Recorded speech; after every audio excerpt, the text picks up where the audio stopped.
मुझे याद है 2017 में जब सरकार बनी थी, तब प्रदेश के अंदर मैं इस बात को देखता था कि बेसिक शिक्षा परिषद के ज्यादातर स्कूलों में जो बच्चियां स्कूल जाती थी, उन सभी सरकारी स्कूलों में जाने वाली ज्यादातर बालिकाओं को नंगे पैर स्कूल जाना होता था, क्योंकि बेटी सबसे पहले अन्याय घर में ही उसके साथ अन्याय शुरू होता है, जब बेटी और बेटे के बीच में अंतर महसूस होने लगता है। और जो अभिभावक इस प्रकार का कार्य करते हैं, वे न केवल परिवार में बल्कि समाज के साथ भी अन्याय करते हैं। और इस दृष्टि से मैं इस बात को देखता था। मैं बुंदेलखंड गया था, मैंने देखा कि कुछ बालिकाएं स्कूल जा रही थी। मैंने अपनी गाड़ी रोकी और मैंने पूछा वहां पे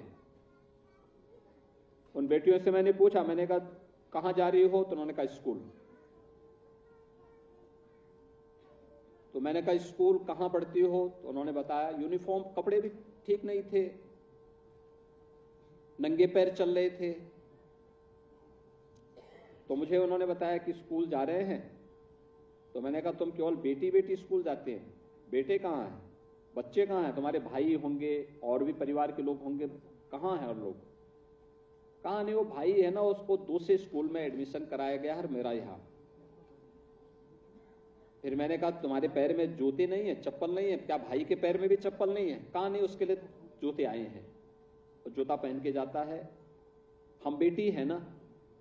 ये बात सचमुच हम लोगों को चुभी और प्रदेश सरकार ने तब तय किया कि बेटे के समान बेटी भी अच्छी यूनिफॉर्म पहन करके स्कूल जाएगी, बेटी भी जूता मोजा पहन करके स्कूल जाएगी।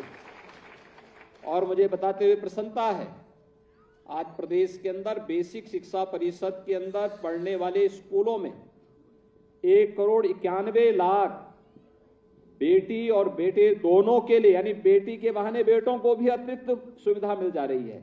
और सबको हम 2 यूनिफॉर्म, बैग, बुक्स, जूता मोजा, स्वेटर, ये सभी सुविधाएं उपलब्ध करवा रहे हैं। ये सुविधा मिलनी चाहिए, उसका अधिकार है। और अगर किन्हीं कारणों से आर्थिक तंगी के कारण कोई व्यक्ति, कोई परिवार नहीं कर पा रहा था, सरकार उसका संबल बनेगा। और सरकार ने अपने इस उत्तरदायित्व का निर्वहन किया और आज मुझे बताते हुए प्रसन्नता है, यह कार्य प्रदेश के अंदर सफलतापूर्वक आगे बढ़ रहा है। बेटी की स्नातक तक की शिक्षा निःशुल्क हो, इसके लिए सरकार के स्तर पर निरंतर कार्यक्रम आगे बढ़ रहे हैं। मैं आज सबको इस बात के लिए भी आश्वस्त करता हूं कि अभी तक हम 15,000 रुपये बेटी को कन्या सुमंगला योजना के अंतर्गत उपलब्ध करवा रहे हैं। और इस योजना के अंतर्गत जो मैंने आपको बताया कि इस योजना में हम लोग अलग अलग चरणों में 2,000, 1,000, 2,000, 2,000, 3,000 और 5,000, 6 चरणों में इस धनराशि को दे रहे थे, यानी बेटी को 15,000 का एक पैकेज दे रहे थे।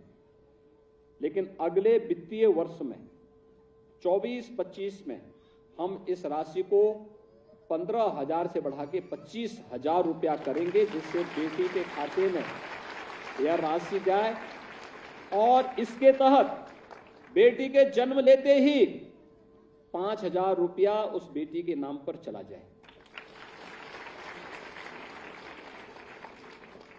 बेटी 1 वर्ष की होगी तो 2,000 रुपये की राशि, पहली क्लास में जाएगी 3,000 रुपये, छठी क्लास में जाएगी 3,000 रुपये, 9वीं क्लास में जाएगी 5,000 रुपये, और स्नातक में या डिप्लोमा या सर्टिफिकेट का कोई कोर्स करेगी तो 7,000 रुपये, कुल 25,000 रुपये की राशि बेटी के लिए इन अलग अलग योजनाओं में आच्छादित करने के लिए राज्य सरकार उपलब्ध करवाएगी। ये प्रदेश की सभी बेटियों के लिए रक्षाबंधन का एक उपहार राज्य सरकार के स्तर पर आज डबल इंजन की सरकार उपलब्ध करवाने जा रही है।